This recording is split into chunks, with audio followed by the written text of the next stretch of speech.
Good morning, good evening, good afternoon, lovely people. This is Marie Alessi with yet another Up Spiral Grief interview, and I am so stoked to have the beautiful Karen Sutton with me today. Karen, welcome to our interview. I cannot believe, without talking about it, that the two widows are both wearing black because this is a color I hardly ever wear, and I had to laugh when you came live. And I'm like, oh my God, you're wearing black too. This is so, I had to laugh about this. How are you? Welcome. I'm good. Thank you so much for having me. I know it is weird. I try to avoid black because it's quite a heavy Same. dark color, isn't it? And I try and Same. be a bit lighter and brighter. And that's why I had to laugh that I never wear black. And then out of all days for today, we're both rocking up in black. So this is so bizarre. Before we go any further, I want to say happy birthday.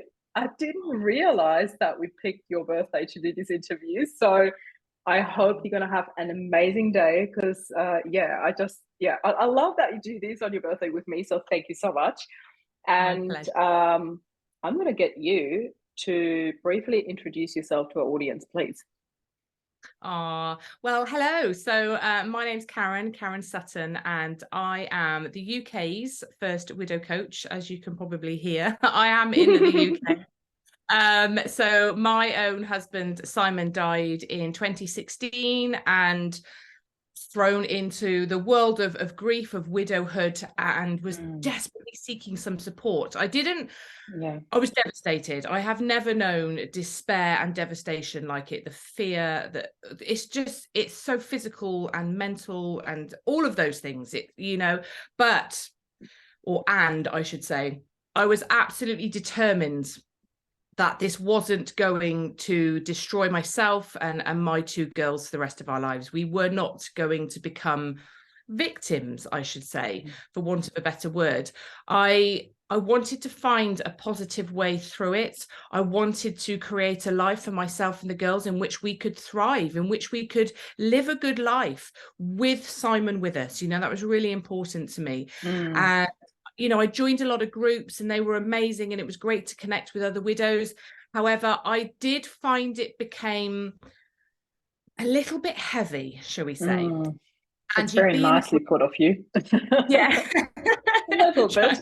Incredibly nice. And I get it, it's Yeah. hard, right? But Mm, when you're in groups and people are saying, I'm 10 years in and it still hurts as much as it did at the first, and I'm not mm, happy and I don't have any friends and my life is over. mm, Honestly, that put the fear of God into me. I just thought, this mm. cannot be my I reality. can only imagine. Yeah. And so I went out seeking other support. There's not a lot out there, is there? Mm, Um, so I decided, once I'd kind of found my way a bit after maybe 3 years, mm, and I'd done a lot of work on me. I'd had a coach myself, and I thought, you know what, mhm, I'm going to create something that helps educate people around grief, mhm. holds people in that safe space, Yeah. connects full community connection. I Yeah. really strongly believe in that. Yeah. But also gives people the tools and the strategies to Mm, rebuild, to re-empower yeah. themselves, to Yeah. to get back up and discover who they are, what they want from life, and how Yeah. they can go getting it. It's a slow process. It takes I work. I so hear you, as you can imagine, and I just want to quickly pause here for a second because I mean, anybody watching this right now, I mean, can you guys see why Karen and I connected? I love your path. I can't even remember how I found you or how you found me. I cannot remember how we first connected. But when we first connected, I'm like, I cannot believe there is a UK version of positivity, positivity around widowhood out there, which I love. So I said, Karen, you and I need to connect for a talk. Let's chat. And we've sort of been connected ever since. And there were times where we hardly talked and times where we talk a lot, but we were sort of across each other's work, each other's stuff. And, I love having support across the world where the one thing I want to say here, because this is so important to me, and I so appreciate that in you, and I so value that in our connection, that we are both coming from this space of there's so many people are hurting and there's so many people that need help and healing. Let's support each other and help each other out as much as we can, and give each other tips or ask questions or support or cheer or whatever. And I love that you are on the same page. And that's why, I had the pleasure of speaking on your podcast, and now I have you on mine. And I just love that we are building networks bigger and stronger, because I was the same. When I first, when Rob first passed and I first had a look around what's out there, there's really not much. Yet before we delve back into where you got to and the work that you offer and the beautiful, beautiful services that you have available, may we please step back into your story a little bit so people actually understand how that all started. So do you mind sharing a little bit about how did that all happen? How did Simon pass? How old were the girls? Just give us a bit of a where you came from story, because what your path is so empowering. So I'd rather, if it's okay with you, start from the beginning so people understand there is a different path. Like, we didn't hear the news and then the next morning we're like, happy, let's do this. That there is a path to that. So can we go back to the beginning of that path, please? Of course we can. As much as you Yeah. want to share. Yeah. I'm a completely open book, Marie, as you know, and I'll share anything with anyone. I think it's important to talk about these things. So obviously, back in 2016, Simon and I had just been on a lovely 3-week holiday to France. We had 2 young girls. They were 9 and 5 at the time. And 9 and what, sorry? They were 9 and 5. 9 and 5, wow. Yeah, so they were young. And we came back and, end of the summer holidays, he went out for a bike ride one Sunday morning and he literally dropped down dead. He had a huge cardiac arrest. They call it the widowmaker. Wow. And, the next thing I knew about it was our mutual friend who he'd gone on the bike ride with was here telling me. And you don't react in the way you think you're going to react in those moments. It's a huge shock, and trying to process that, having to tell my 2 girls that their dad had died, having to tell my mother-in-law that her son had died. They weren't the things I was expecting to do on that Sunday. And just awful. It just rips everything away from you. And I don't believe that there's a hierarchy of loss, that one loss is worse than another. I so agree. Yeah. I think everyone's own losses are their own losses, and they're really hard. However, I do recognize that losing a life partner impacts so much of your life. Yeah. And, it's that feeling of wanting to go home, but you can't, because home's no longer there. You haven't. I have goosebumps. Yeah. And everything is, it affects every corner of your universe, your parenting, your relationships, your social life, your financial situation, your home life, your work, your career. I was a midwife and a nurse, and I was working. I didn't know that about you. I just started working in the community. I'd come out of the hospitals and I was loving it, and I couldn't go back, Marie. It wasn't the kind of job that you could go back and do half-heartedly. There's too much risk. And also I was now a solo parent. I didn't have somebody at home to help with the childcare. And so I took 6 months off, and then I decided to leave. And I had counselling. I'm really fortunate in that where I live, I was brought up here. I have my family. I have a great friends circle. And we really were picked up, encouraged. My sister created a rota of people to stay. There was so much love and support. And I think that, I know for a fact that had a huge factor in my healing journey. At the time, it didn't feel like it. There were times when it felt I was being smothered. There were times when it felt that, I was never on my own. There was always people around me, but I felt incredibly lonely. They weren't enough. They weren't enough. They weren't Simon. And that was frustrating. And there were times when I'd pull back and I'd retreat, and I'd just go, I need to be on my own. I need to sit with pain, with this heartache, and navigate it. And saying goodbye to your life partner is horrendous, isn't it? As you know. And the process that entails, I stupidly, naively thought that get through the first 6 months, you'll start to feel a lot better. And I remember in month 7, I was in the doctor's surgery asking for help because I couldn't sleep. I was in a really dark hole that I couldn't get out of, and I was prescribed sleeping tablets and antidepressants. And did I need all that? I don't know. Maybe I needed more support with my grief, but we don't know. Yeah. We're not educated, are we? And we Yeah. don't understand grief and what it looks like and the impact it has. Yeah.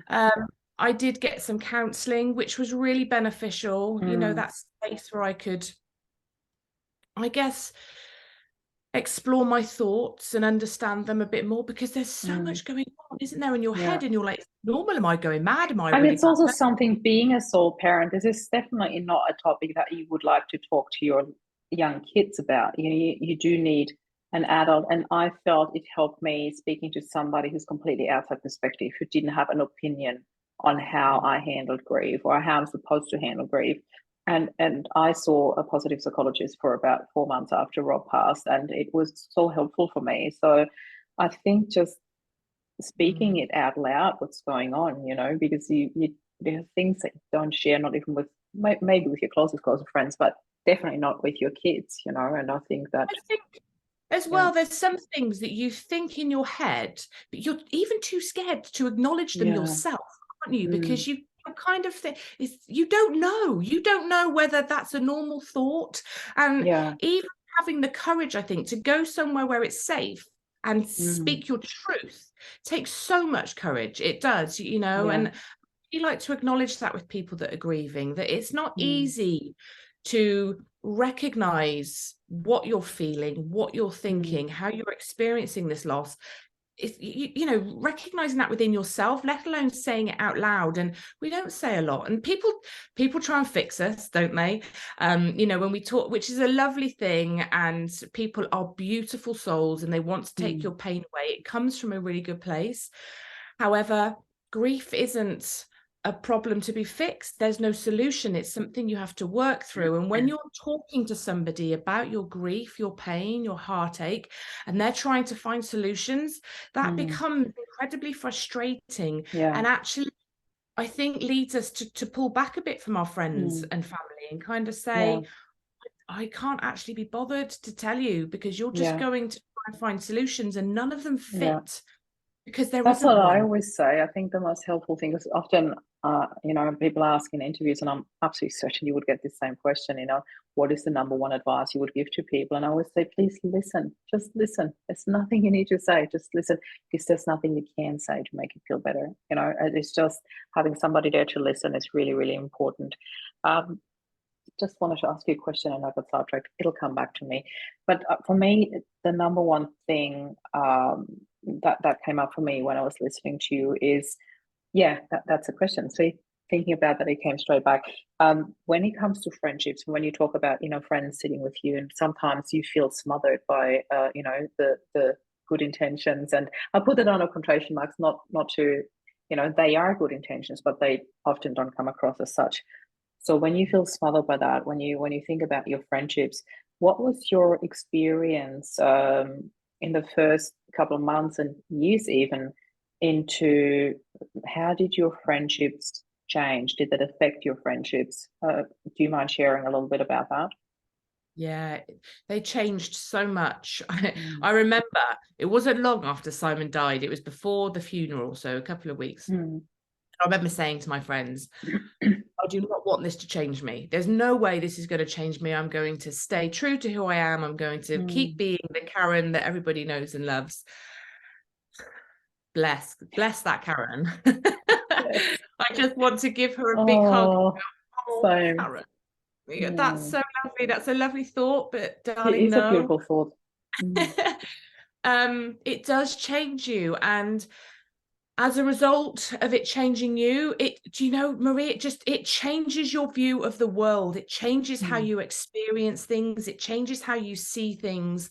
It changes the connection that you have with people. A lot of your connections are based on where you are in life. You meet people in a job, you meet people when your kids start school, you meet people at a local club that you've joined, and you've got something in common. And when your husband dies and your life is thrown into absolute chaos, you haven't got that in common with anyone, you know, and the Yeah. things that you enjoy, the things that you used to want to talk about, the things that you used to want to do, they Mm. don't do the same thing for you anymore. So my Yeah.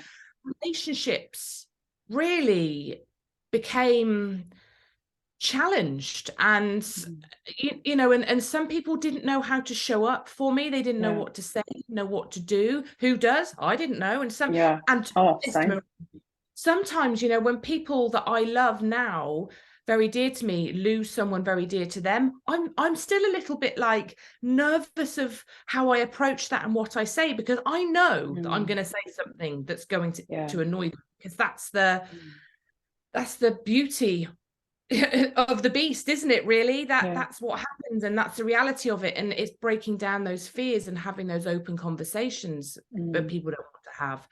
Yeah. um so there was a big impact, and as I changed, I met resistance. I used to be a big party animal, you know. Mm-hmm. My idea of joy was going out with all my friends, my family, having drinks, lots of food, dancing on Mm-hmm. tables, and that didn't work for me Mm. anymore. You know, I desperately tried in my grief to hold on to that, and carried on partying and dating, Mm. and doing all of that, but it wasn't the same.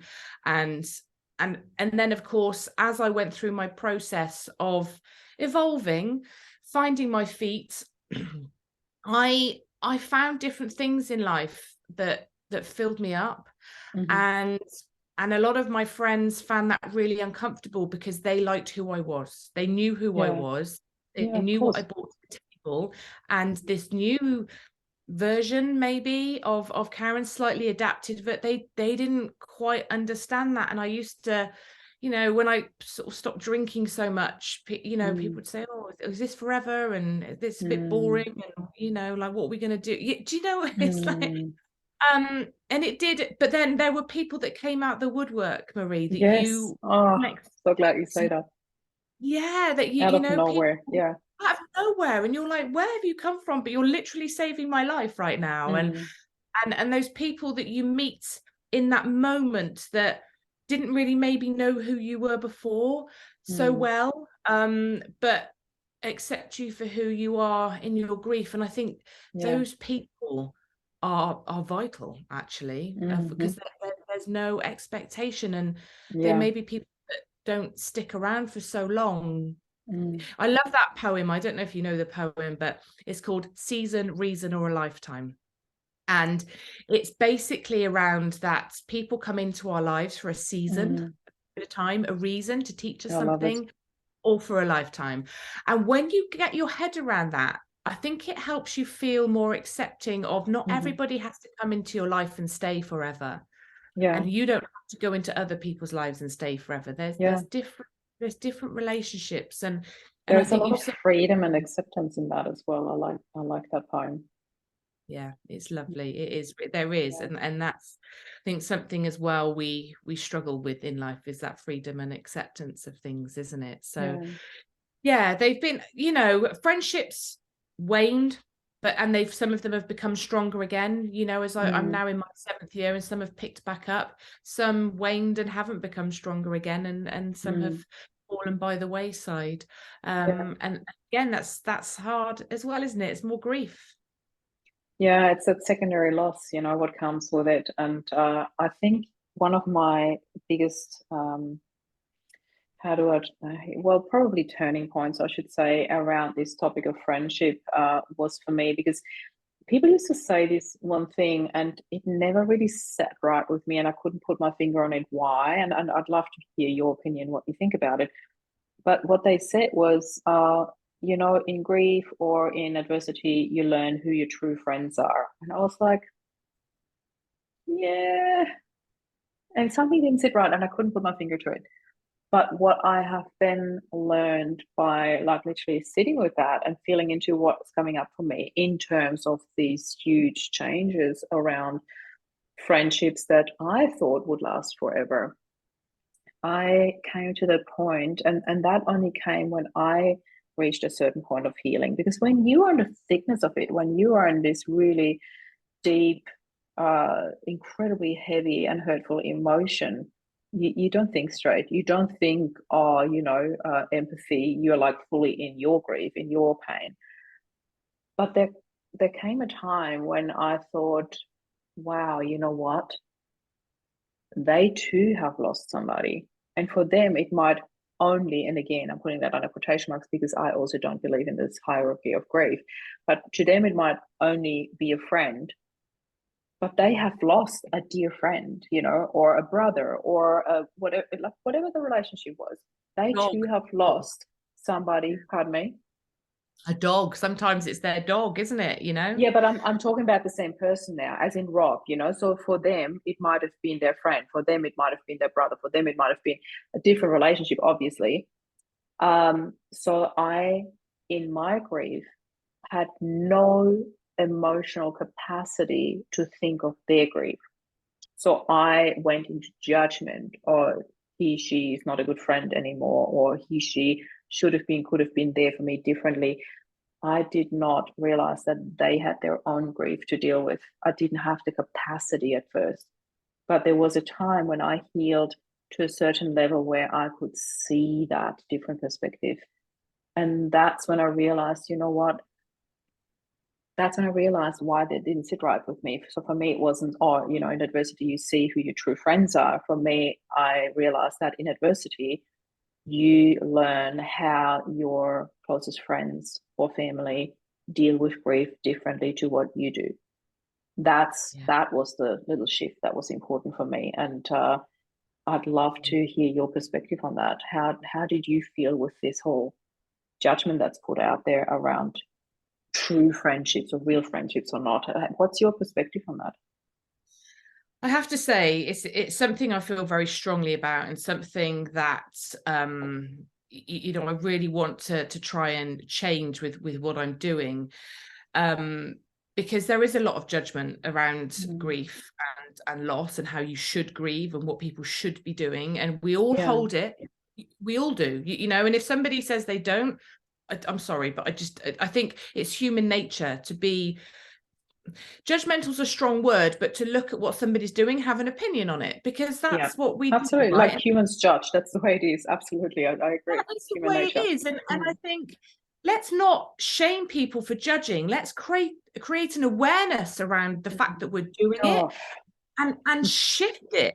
I think I find there's so much in the grief world that I think really doesn't help us. And one of the things that the bugbears that I really have is the telling people what they should and shouldn't say, and shouldn't do for grievers. And actually, I think there has to be more recognition and more education around grief and what it looks like and how it's unique for everybody. There is no right or wrong. Recognizing that, we as the griever have a responsibility. And I know that's horrible, Marie. I know, like, exactly to your point, when you're in the depths of grief, when you've lost your life partner or somebody hugely significant in your life, your capacity to think about somebody else and what they're going through really doesn't exist. It's not there. You're in survival mode, and you're trying. However, I think if we can create some awareness around that, in that we aren't expecting other people to say and do things that are perfect. We aren't expecting other people to come in and fix us and make it all better and say the right things and show up to do the right jobs. Like, we have to take ownership of that. And I think that comes in education and honest and open conversations between people, actually. And kind of recognizing that other people miss your person too, and that's okay. It's like, to your point, it's a different loss, it's a different relationship, it's a different grief, but it's still grief and it's still theirs, and for them it might be their biggest loss in their life. Do you see what I mean? And 100%. and I think this is why we need more education, we need more awareness, we need more conversations around this, so that we as grievers have a greater understanding. Because I don't know about you, but I mean, I know you've had your dad had died, hadn't he, when you were younger? You had an experience of grief. I had never experienced grief in my life that, you know, that was hugely impactful. And I hadn't, you know, I was aware of it because of being a nurse and a midwife. Obviously things happen, and terrible things But happen to there's no people. It's real not family emotional connection. Yeah. I mean, you do build connections, of course, when you work with people, but it's very different. Yeah. very different. You get to go home afterwards, you know, Yeah. and that's the thing, when you no To your longer get to, family. yeah. Mm. So I think it's a really tricky one, and you know, I do talk about it a lot in my groups that I Yeah. hold, because it's a part of grief that causes us so much extra suffering because of our expectations of others. I love this, because my favorite shortcut to that I often say about this path is we hurt, we heal, we grow, we teach. And often that is like an ongoing, you know, we hurt, we heal, we grow, we teach. So you've been through a hurt, you've grown through that, you've healed, and now you're teaching it. So tell us a little bit about that. When, how did you start the movement? And then obviously we're going to share the links where people can, I'm more than happy for anyone in Loving Life After Loss to join your group as well, because there's so much that we can learn from each other. And I really strongly encourage you to share links where people can connect with you as well. So tell us, how did you get started with it? Well, I got 2.5 years into my own grief journey and was utterly lost, didn't know who I was, didn't know what I wanted. And, you know, you're in these groups and you're seeing all this hurt and pain of people that are years down the line. And I'm thinking, I don't want that. You know, but I needed something. I needed a purpose. I needed to find a way forward. And somebody said to me, why don't you get a life coach? And I was like, a what? Had never heard of a life coach. And I kind of got in touch with this guy, and he said, yeah, it's £500 for 6 weeks. And I was like, you what? £500 for 6 weeks? It took me a while to get my head around it. Best £500 I've ever spent my entire life, and actually went on to spend more and stay with him for longer, help me with my health, my fitness, which was the primary reason that I wanted to kind of go, right, I need to feel healthier and fitter and stronger. My husband had died of a heart attack at 53. I felt that urge as well, because all of a sudden you're the solo parent, you know, and you just want to be as fit and healthy as possible for your kids. I hear you. Yeah. And alongside that, he was helping me with my mindset, you know, really helping me create that awareness. And within 6 months, Marie, my life had done a complete 180. And don't get me wrong, I wasn't completely healed. I wasn't completely sorted. You never get to that point. It wasn't like a magic answer. But I knew where I was heading. I knew what I was doing. I had clarity. I had confidence. I had energy. I felt good about life again. And I was working on me. I'd invested in me. And I thought, you know what? If this is possible for me, this is possible for everyone. I'm just a normal person that's lived a normal life. I'm not special. I'm not talented. I'm just normal, average, which is fine, by the way. Did you know? Like, so I kind of thought, let's share this. Let's help other people. Started off thinking, I'll just have people at home in my lovely office in the garden here, and I'll help people that have been through hardship in, you know, in their 40s with young kids. And started up as a bereavement coach. Because of my story and what I'd been through, I was attracting people that were grieving the loss through death, actually a lot of widows. So then I became a grief coach, and then COVID hit, and I discovered Zoom, amazing, and found people all over. And then I just thought, I'm just going to work with widows, because that's my story. That's what I know. There's not enough support out there. People are desperate for it. And now I've got a membership, I've got a podcast, I've got a 12-month program. I'm doing retreats and events. I'm forever growing what I do, and offering as much support as I can to people to help them find a more positive way through their grief, to rebuild, to rediscover, to reimagine a life for themselves where they are able to carry that love and that grief forward with them, but more and to remember their person with more love than pain, and to create a life that is fulfilling and vibrant and wonderful alongside their grief. It's not an either or situation. We live with both, and that is entirely possible, and that's what I love to do. That's what I love to help people achieve. I couldn't love this anymore, as you know, because that is really where our true alignment and connection happened. And I'm so grateful, because honestly, when I first started Loving Life After Loss, it was 9 months into Rob's passing, and I honestly thought I was all alone in this world. I thought there was nobody out there doing anything like that. And the more I stepped into it, the more I stepped up, the more I spread the word, the more global the group became, the more people like you I discovered and connected with. And it is such a blessing for me to meet people like you, because I notice more and more I'm not alone in this world. I'm not alone with this idea of, you know what, you can heal. You can heal through grief. You can, and are allowed to have joy and love in your life again. And it is such a pleasure knowing you and watching your work, and watching your growth as well. You know, we had our fair share of growth through, since we connected, and that was only, I don't know, maybe 2 years ago, not even. But that being said, I really want to thank you for being here and sharing your story. And I'd love to hear a little bit as well about, where is your family at now? Do you want to share? How are your girls? What's your family situation? Share a little bit about that. Yes. So, do you know what, Marie? After Simon died, I really thought, whatever happens to me in life, and I was determined to make it good again.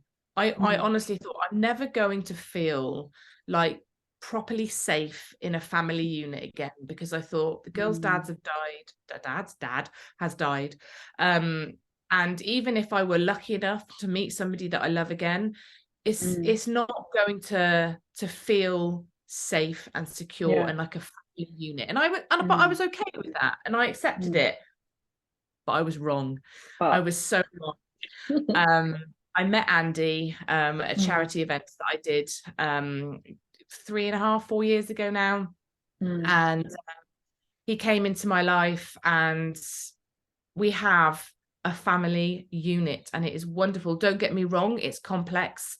You know, my eldest is 16, and she really does still grieve her dad, and it can be challenging at times.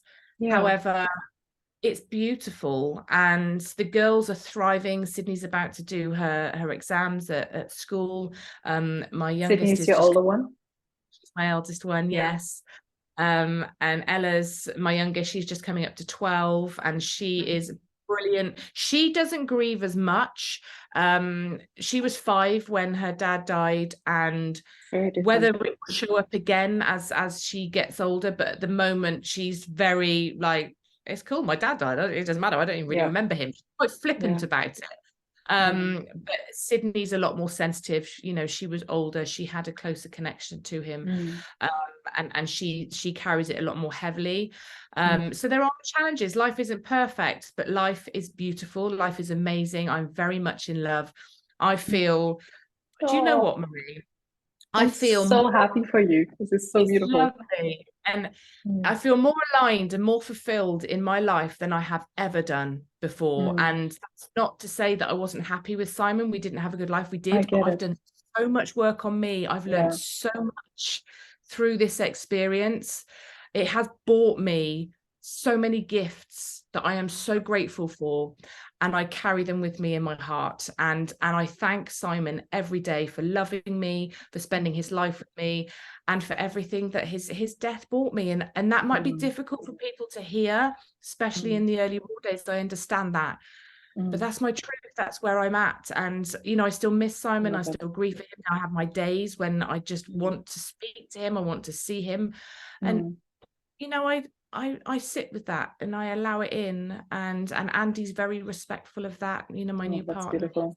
So it's life is good. It's really good, Marie. And I'm genuinely very happy and very content. And I love what I do. I love the people around me. I am, and it shows. Lucky, very lucky. It shows. It's really beautiful. And you speak straight to my heart. I'm so so pleased for you, you know, to say that, you know, my message that I hear here loud and clear that you put out into the world is that there is hope. There is hope. There is the other side of the tunnel. You'll get through this. And I, for me, my biggest message is always try out what works for you. If it doesn't feel right, you don't have to stay, because you and I, we've both been through grief groups and checking out different grief groups. As you said, they feel heavy. They feel, you know, um, if it feels heavy, it's not right. If you feel you're surrounded by love and by people who get you, you know, you feel trust. Just trust your gut instinct on that. That's my message here. And before we go, Karen, and as I said before, we will share the links in the interview below, so you can also check out Karen's group, and you can subscribe to her newsletter, whatever you want to share. It's up to you, Karen, and please feel free to share as much as you want to. But I would like for you to wrap up this session. Is there any last words, anything when you're like, if there's anything you took away from this interview, that's it, you know? I'll let you finish this off here, please. I think, I suppose for me, you know, in grief, it is a really long road. It's a really hard road, and it can feel very lonely. And I love what you say there about trusting your instincts, trusting what feels right.